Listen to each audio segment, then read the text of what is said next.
зидди ронандаи автобус Раҳматшо Қурбонов як парвандаи дигари ҷиноятӣ боз карда шуд. Нақлиёти ҷамъиятӣ таҳти идораи ӯ рӯзи 10 май дар Санкт-Петербург бо мусофиронаш ба дарё сарозир гардид.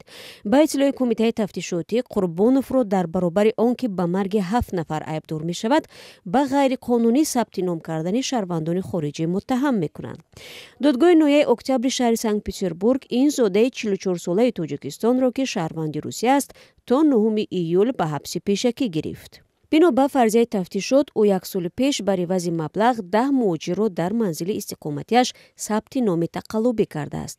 ба ҷуз ин, Қурбонов ки дар ширкати таксӣ ҳамчун ронанда кор мекард, бар асоси қисми 5 моддаи 264 кодекси ҷиноятии Русия ба марги беш аз 2 нафар аз беэҳтиётӣ айбдор мегардад. ин банди қонун то 7 соли зиндонро пешбинӣ мекунад. Қурбонов гунаҳгор будани худро аз рӯи ин айбнома ба гардан гирифт ва гуфт тормози автобуси таҳти идораи ӯ мушкил дошт. ӯ ба наздикони қурбониён изҳори ҳамдардӣ карда аз онҳо узр пурсид. вакилони дифои ин зодаи Тоҷикистон дархост намуданд ки ӯ дар ҳабси хонагӣ нигоҳ дошта шавад. азбаски иҷозатномаи ронандагиро аз ӯ гирифтанд ва зерҳимояи ман Қурбонов Раҳматшо имкони идораи мошинро надораду наметавонад ба ҷомеа хатар дошта бошад.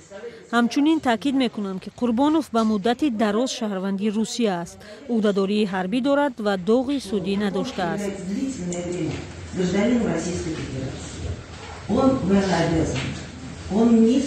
дар ҳамин ҳол наздикони Раҳматшо Қурбонов умедворанд ки мақомоти Тоҷикистон мунсифона таҳқиқ шудани ин қазияро назорат хоҳанд кард.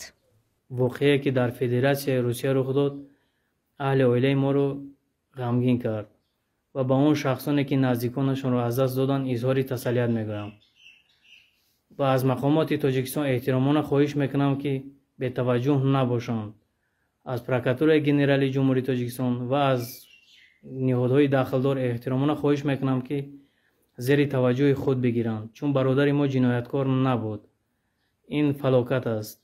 шояд дар сари ҳар як инсон як соат пас чӣ меояд ҳеҷ кас намедонад. рӯзи ҷумъаи 10 май автобуси таҳти идораи ин ронандаи тоҷик бо 20 мусофир ба дарёи Мойка чаппа шуд. дар натиҷа 7 нафар ба ҳалокат расид.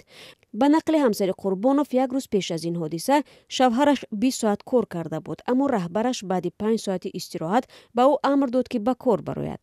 раҳбари ширкати таксиро ки Қурбонов онҷо кор мекард, боздошт намуданд. тафтишот мегӯяд ба Раҳматшо Қурбонов муддати чанд рӯз шароити кору истироҳати лозима фароҳам нашудааст.